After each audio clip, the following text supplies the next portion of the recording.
I got into archaeology from going to museums. So when I was young, I went to one of the premier mound sites in the U.S., Moundville, and it's an American Indian site that dates to about 1,000 to 1,300. And so I was fascinated in seeing what objects people made, thinking about how they make them, the architecture itself. And so that led me into archaeology, but also back into museum studies. And so to think about who then was telling that story at the museum about the people who built those mounds and made those objects. And so that's how I became more involved in this project, is working, the opportunity to work with colleagues who also are interested in what stories are being told, how are people telling stories, how accessible are those stories, into working with our local communities, the local museums. We generally, at the end of our year-long work with a museum, have a way to hand it back, because we don't own it, they own it. Anything we our work, it's not for the college to own, it's not for DSMP to own, it's us helping them to just better maybe curate, digitize their collections, or get their story out into a digital online format. And so we usually hand it off and have kind of a celebration of that process. And COVID disrupted that. And so now we're bringing all folks together. And so it is sort of like a huge launch in a way, because we have 3 partner projects, 4 years of work, and can showcase it all in one place. So I guess it has a couple of components. It is a preservation lens that we are digitizing and putting into, especially the oral histories. We're preserving those stories people pass on, I was fortunate to have a college project where I had to interview my grandparents about the war, World War II, and I still have those. I mean, they're on cassettes now, and it's a little harder to access them, but it's there, and they aren't anymore. So there is some to preserving this history and then digitizing and the objects before they might degrade and fall apart. A cardboard box doesn't last forever. But it's also about making these stories available to a larger audience. Yeah. So I'm Raven Bishop, and I'm the Assistant Director of Educational Technology here at Washington College.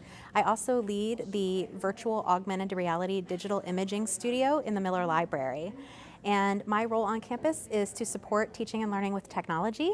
So I help to coordinate the technological aspects of this project. So this project centers on emerging technologies. So we're talking about virtual reality and augmented reality, and I'll define those terms. So VR, you put on the headset and you're whisked away out of this reality and you're put somewhere else. You're on the top of a mountain, or you're at the bottom of the ocean, or inside the human body, or in one of our local museums.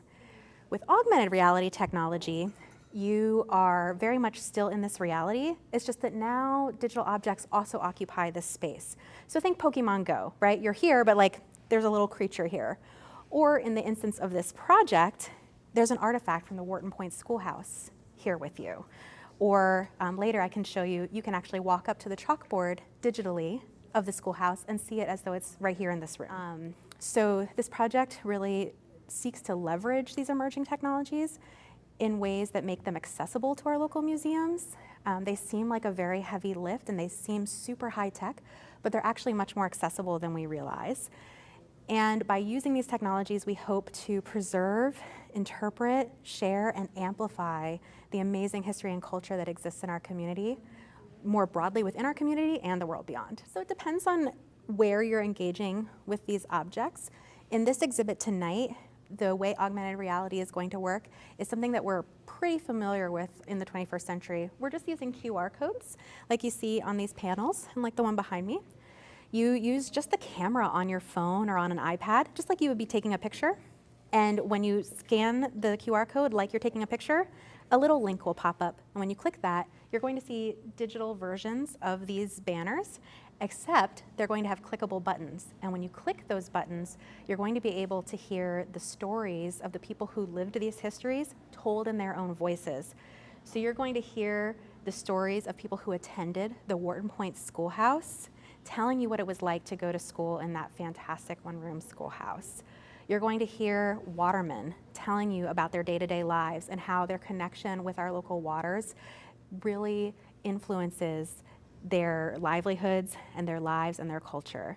You're going to hear people who lived through the history of Betterton tell you about what it was like to be a teenager during the heyday of Betterton in its iteration as a community centered around tourism and being a beachfront resort town. And it's all told through augmented and virtual reality. So when you scan this QR code, a link will pop up. And now you're seeing the digital version. So you can click on a link, and now we're going to see a 3D model of those books that are pictured there.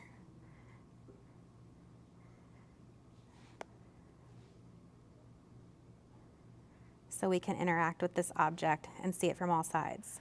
So my name is Sara Clarke-DeReza. I'm an assistant professor of education here at Washington College, and I am also the director of the Museum, Field, and Community Education minor, which is a new program that the college is offering. It's an interdisciplinary minor in the education department geared towards people who want to teach, but in places other than schools. So the connection with a project like this is really pretty clear. I got involved with DSMP. Gosh, it's hard to remember what the origin story is, but you know, Raven is a dear friend and Julie's a great colleague, and at the end of the first semester of their collaboration with Betterton, we were all together discussing this resounding success of that project. And my education professor brain kind of pinged. I was like, you know, there's some real opportunity here to provide resources for teachers in schools to help the kids in our community get to have these experiences connecting with local history and culture inside of school. As you likely know, right, most history curriculum tells sort of national stories of people, places, and things that shape the American experience, and it's harder to integrate local history into schools. And so one of the goals that's sort of developed for us over the course of our project is to help teachers connect local to national stories, and also connect local stories to each other, so that students in Kent County and in our region can develop a stronger sense of place and a sense of identity that comes from knowing your own history, which is not really a part of what many students anywhere else get. So it's really a pretty special thing, I think, that we're trying to offer. But we really want to create high impact, really interesting, high quality sort of end user products with technology, but we want to do it in a way, and we do it in a way that basically anyone with a little bit of training can do. We're using iPad and phone-based applications. We're not using DSLR cameras or anything even that level of sophistication. So the barriers to entry, we want them to be as low as possible, because we really, really believe that if we want to have equity and access at the heart of our work, we need to have a model that can be used almost anywhere by almost anyone.